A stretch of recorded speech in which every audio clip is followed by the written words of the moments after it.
Fala pessoal, sejam muito bem-vindos à nossa explicação de hoje.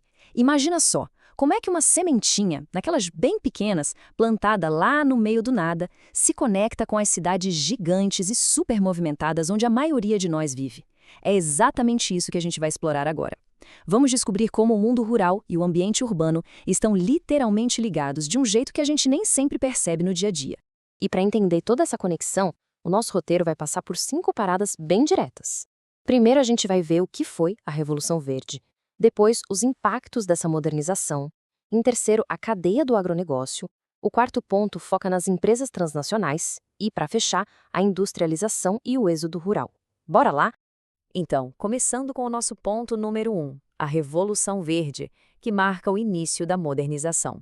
Nossa primeira parada leva a gente direto para a metade do século XX. O que os livros de história chamam de Revolução Verde, na verdade não foi uma revolução de pessoas com bandeiras nas ruas, tá? Foi um pacote gigantesco de mudanças técnicas e produtivas que foram aplicadas na agricultura. O objetivo principal era um só: aumentar de forma absurda a produção de alimentos. Basicamente, foi um verdadeiro upgrade de alta tecnologia que substituiu as formas antigas de plantar, trazendo a ciência moderna direto para a terra da fazenda. E quais foram as ferramentas físicas que fizeram essa mágica acontecer? Bom, a lista começa com a fertilização do solo e sistemas de irrigação artificial que transformaram áreas secas em verdadeiros oásis produtivos. Depois, entra a maquinária pesada, sabe? Tratores enormes e colheitadeiras gigantes, fazendo em poucas horas o que dezenas de pessoas levariam dias para concluir. E claro, vieram os agrotóxicos e aquelas sementes superpotentes desenvolvidas em laboratório para resistir a pragas. Foi uma transformação e tanto. O que nos leva ao ponto número 2, os impactos da modernização e as consequências lá no campo. Olha, quando se joga ferramentas tão poderosas e tão caras num ambiente, acontece um efeito dominó gigante. De um lado, a gente tem os impactos super positivos, né? A produtividade explodiu. Era muito mais comida em muito menos tempo. Sensacional. Mas, do outro lado, tivemos impactos negativos bem sérios. Esse pacote tecnológico todo custava uma fortuna. Então, os grandes fazendeiros tinham dinheiro para comprar tudo, mas e os pequenos agricultores? Ficaram para trás. Sem conseguir competir, muitos acabaram vendendo ou até abandonando as terrinhas deles. Isso acabou gerando uma desigualdade imensa e concentrando as terras nas mãos de pouquíssima gente. E isso puxa o nosso ponto 3, a cadeia do agronegócio, do campo até o mercado. Tudo isso que a gente viu até agora mostra que plantar não é mais só colocar uma sementinha na terra e regar. Hoje em dia, cultivar o campo significa fazer parte de uma teia gigantesca. E é isso que define a palavra agronegócio. É a ligação inseparável entre as atividades da fazenda, as indústrias que processam a comida, as distribuidoras, os supermercados e até os grandes exportadores. É um sistema mundial que faz os alimentos circularem pelo planeta. Para ficar mais claro, vamos pensar no passo a passo da cadeia da soja, por exemplo. O passo 1 é a produção lá na fazenda.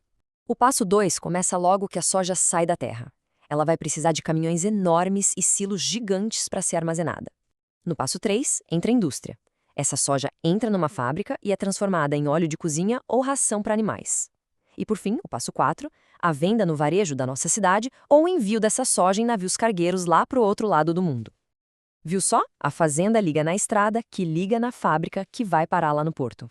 Chegamos então ao ponto 4, as empresas transnacionais atuando em escala global. Para organizar uma cadeia complexa como essa, entram em cena os pesos pesados do mercado, as empresas multinacionais ou transnacionais. Como o nome já entrega, são corporações colossais que atuam em vários países ao mesmo tempo, organizando uma produção que é mundial.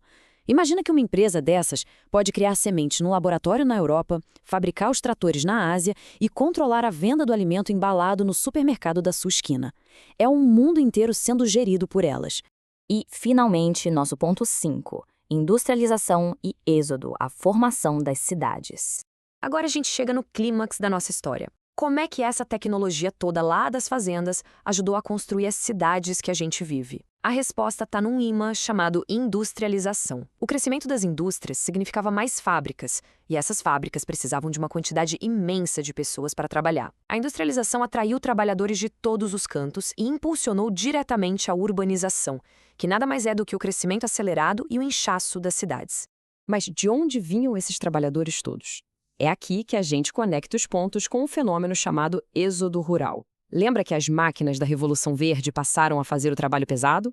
Pois é. Sem emprego lá no campo e com as terras todas concentradas com os grandes produtores, uma parcela gigantesca da população precisou fazer as malas. Eles migraram em massa para os centros urbanos, buscando qualquer chance de sobrevivência nas novas fábricas. Essa saída forçada e em grande quantidade do campo para a cidade é o famoso êxodo rural.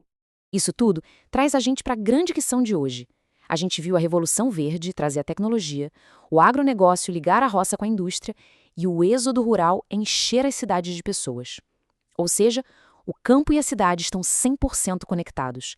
Eles não são mundos separados. O campo moderno precisa da indústria para fornecer tratores, tecnologia e transporte.